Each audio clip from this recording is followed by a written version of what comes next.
Hey, what's good, y'all? It's me here, Dasein, talking about the Akshobhya sadhana that we do, that I try to do every day. And I want to talk about why I try to do it every day. Talk about where it began, talk about who this is, and talk about, most importantly, what Vajrayana Buddhism is about, in my mind at least. Because, here's the joke, it's all in the mind. We'll talk about that. Give me a sec. We'll just put this guy right here. We'll hold him. That's nice. We'll put the Guru. I forget his name, but Guru is very, very big in other places. Okay, so we begin the sadhana that we try to do every day by practicing on this, may all sentient beings achieve the perfect true nature of the Lama. May their highest aspirations be fulfilled for the benefit of all sentient beings. So what does it mean? By practicing on this, may all sentient beings achieve perfect true nature of Lama. By practicing on this, how could that ever become? Well, I'll tell you what. There's three aspects of the mind in Vajrayana Buddhism.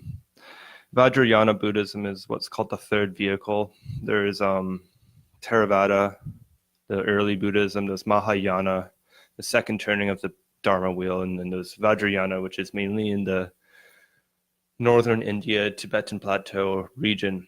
And then Vajrayana is also part of Zen Buddhism and Korean Buddhism. So that's interesting. But what really sets apart Vajrayana Buddhism is the aspects of mind are really emphasized. And what are the aspects of mind? Well, I'll tell you. I'll tell you the most important one first. The mind is unimpeded. The mind is luminous, and the mind is empty. So for the mind to be unimpeded, or you might say unobstructed, for the mind to be unobstructed, it means that we have an infinite capacity.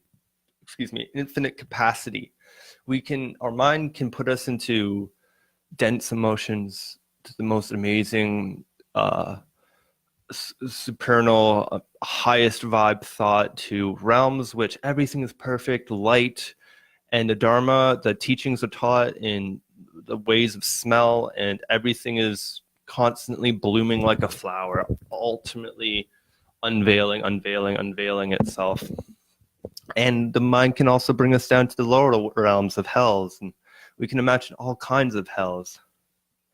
And the Buddhists say that what's the only similarity between us and the Buddha who is, thought to be made of basically light, thought to be perfect rainbow body, colors, vibrations, perfect in every way. What's the only similarity?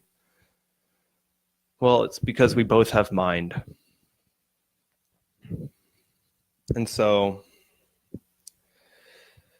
why I practice Akshobhya every day now at sadhana is because I need to build up my relationship with the text. Because what we do with this text is we imagine ourselves as being capable of helping beings achieve the perfect nature. And every being, by me doing this, I'm putting out the intention that I have the power to help everyone. Sorry. Yet I forget to shut my door. So, yeah, anyways, to imagine yourself as being capable of many things, to be unobstructed. So I do the text every day because, let's go into the text a little bit more. Within the space of the emptiness of everything, from the letter dharam, a precious container appears. Within that, from the letter Om, are assembled the outer and inner offerings and the displays of the individual offering goddesses. These offerings expand infinitely and fill all of space.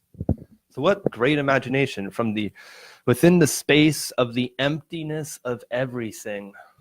It really sets the setting for us, it puts our mind into this infinite capacity within the space, the emptiness of everything, because everything is made up of space.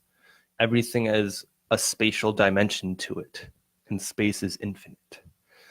And so within that space that holds all 3D objects, we imagine that it is a container.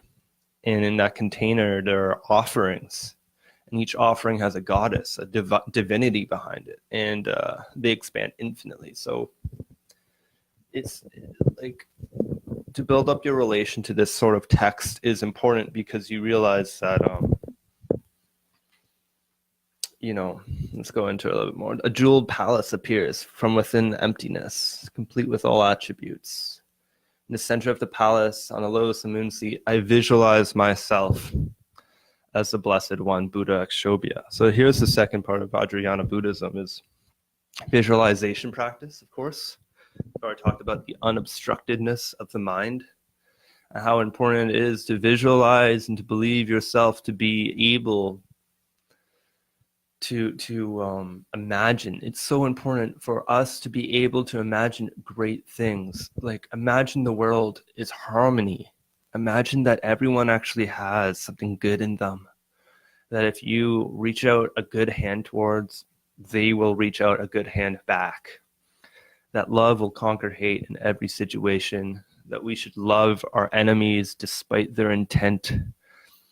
That our ability to practice, if we stay to the high vibe, will only bring high vibes. And so to visualize yourself as the Blessed One, this guy,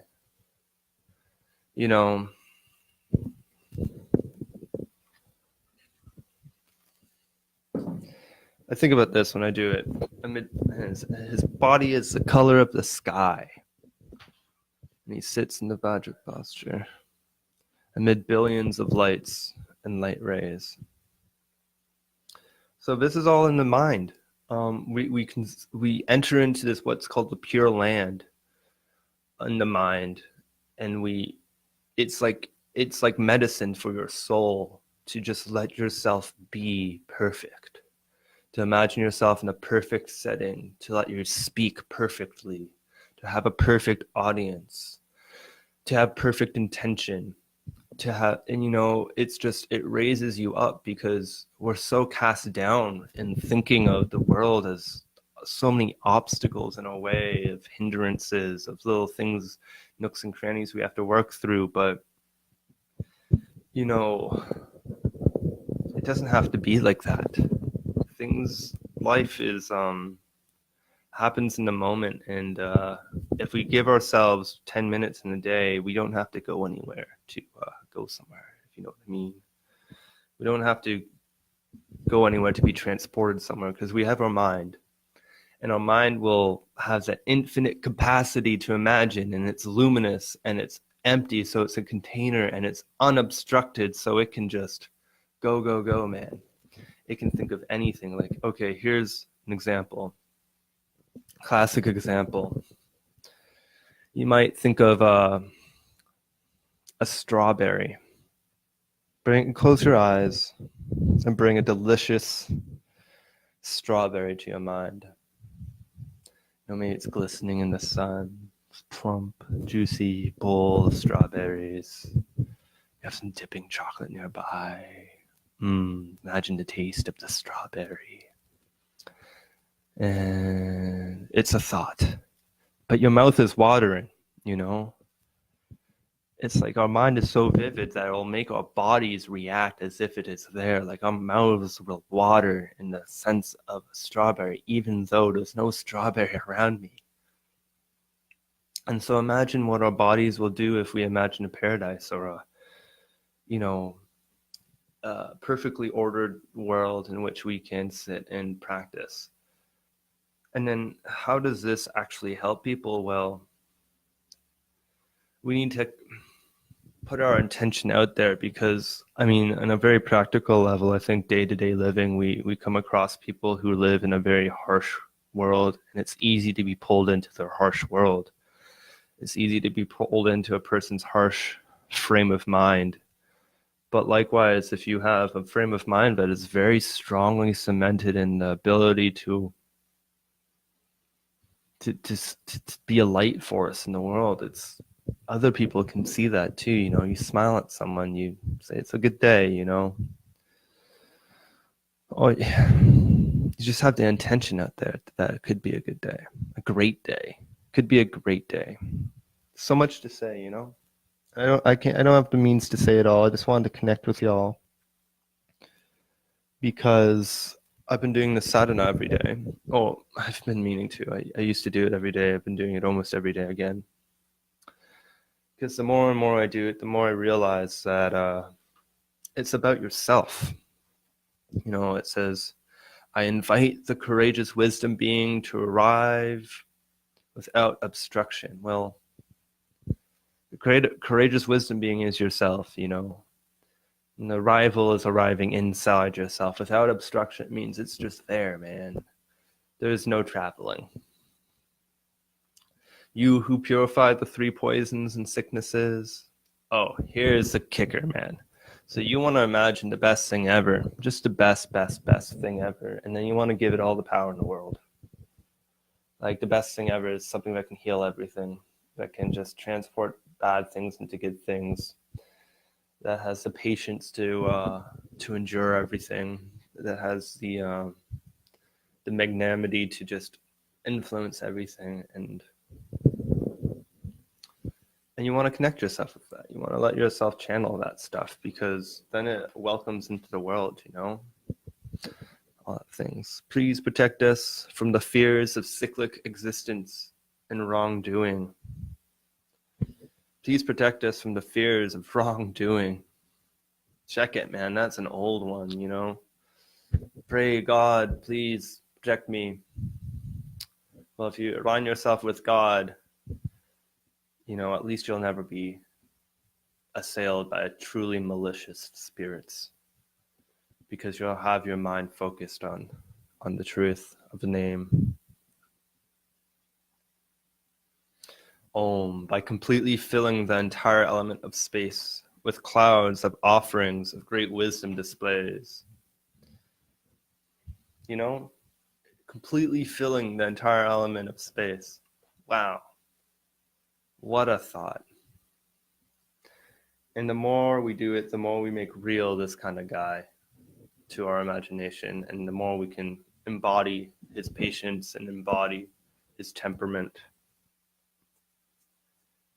And we basically are making tools with our mind, and we're sharpening them with each practice, We imagine someone who's very patient.